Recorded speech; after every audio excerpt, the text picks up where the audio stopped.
Ia o te fia toi whaatalo whātu whaafonga anga si o tātou atinuu.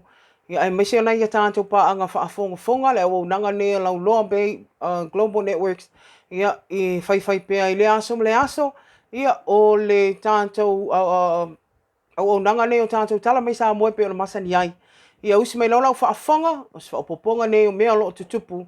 Ia i Samoa i le tau whaai ui fo i o le neiva yaso. E toa rua ni ali i lea o tau fia mo lia leo. I no mai a se lanto o sfa inga i lea fia ongo sa malai ulu i sa vai i tai au lea so ana na fi.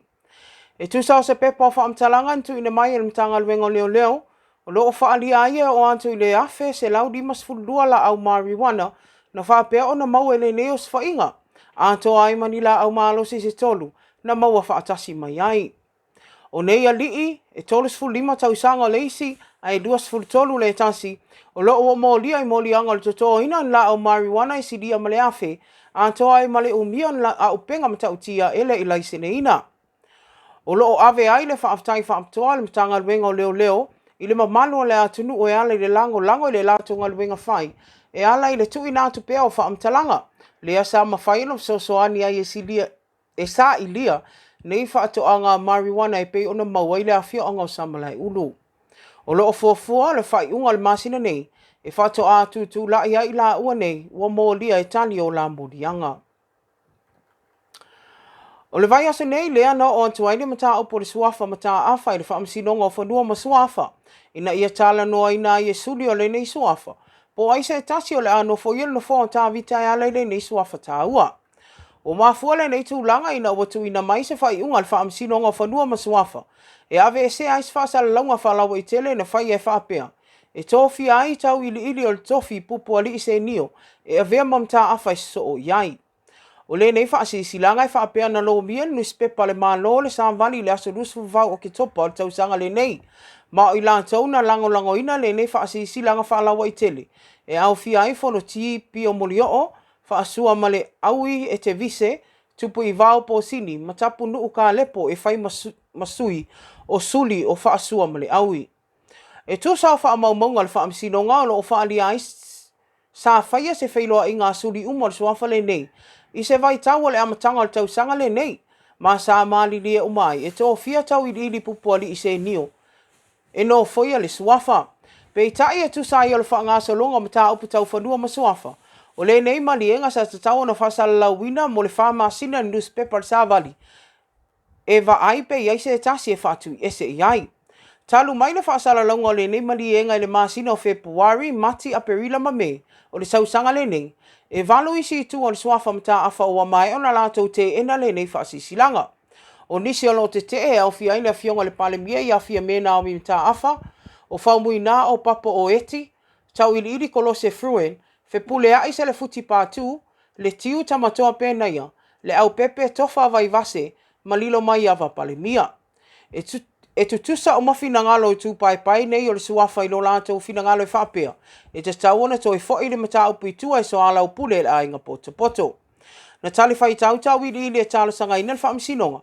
Ina ia whaalea o ngā ina i tū tangi e valu e pei ona i luma le whaamsinonga, ai aloa ia ave i tua, le avea o ia, ma le isi mata awha i tautua ina le a inga ia maile. Na talia le whaamisinonga le tala sanga ina ia toi tu atu i tua e tala noa ina e suli mawheoi.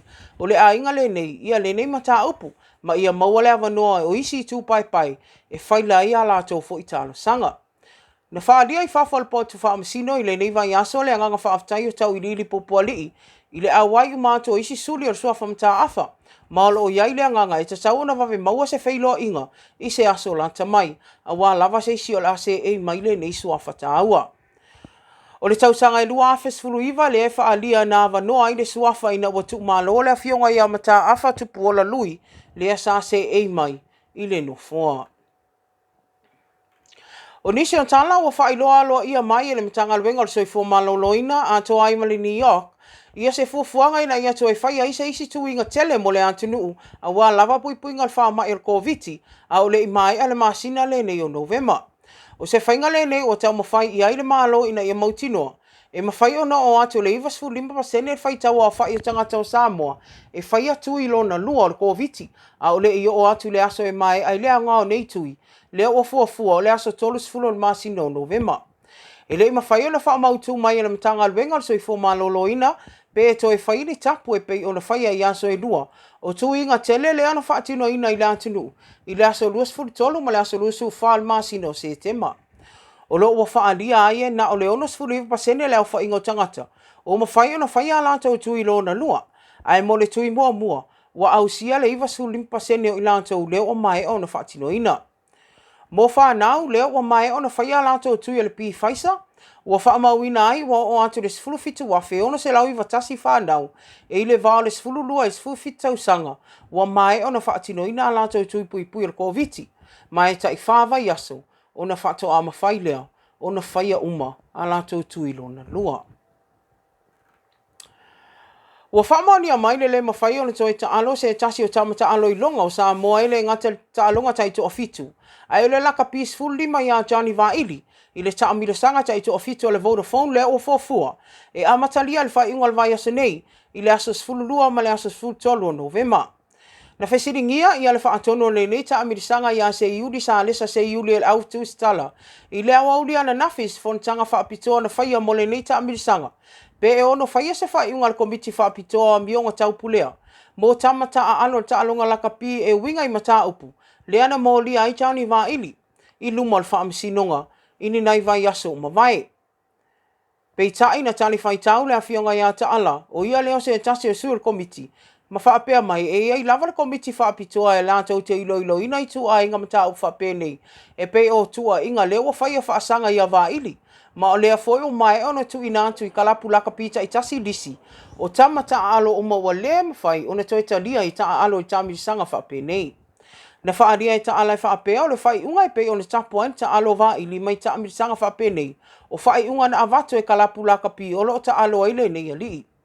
O le ali nei o Vaili o tangata wa ilonga fo ilona tula I mai ta alonga laka pita I toa fitu e pe ona wha mawina ia tolos fulutasi ana skoa na mawhai ona ia mawaina ma ai e se lau ona fulutolu tu whata singa o ai ua maua I tamata a alo laka pita I toa fitu le lalolangi. O Vaili na ia I o ina le vasa o mawai ia morianga o le wha o 5 male o mia se au penga matau tia o se toi se itulou e tu sa ia se mata upu na afia ai mai lunga lava o inunga ava malosi. I se isi lava fo I mata upu tau whaamsinonga o lo o afia ai Vaili o lo o ia te ena o tua inga o lona wha o 5 I se tamaitai. Tala muli o tau fia nei ne ali isi toa tolu ina wa modia le ofisa o whaato angam whainga whaiva. I tua inga le whainga whaasoli tula fono e ale le whaangota ina o ni paa e le itaitai o na aina. Ma whaatau ina ato e mawai se leni. I se pepa o whaamtalanga ntu ina mai na mtanga luenga o whaato angam whainga whaiva. O lo o whaalia ai o nei ali ina maua o lo o lātou whaatau ina ni paa ni nii. E whaasa ina o le whaangota ina le tula fono e o atu le tolus fulfa. I luma o le whale o lo o Lucky Food Town. I le aso tolus fulo le masina o mawai. Na sau noa le ofisa sili lango le mtanga luenga ia maangele e te wati ropeti e whaapea.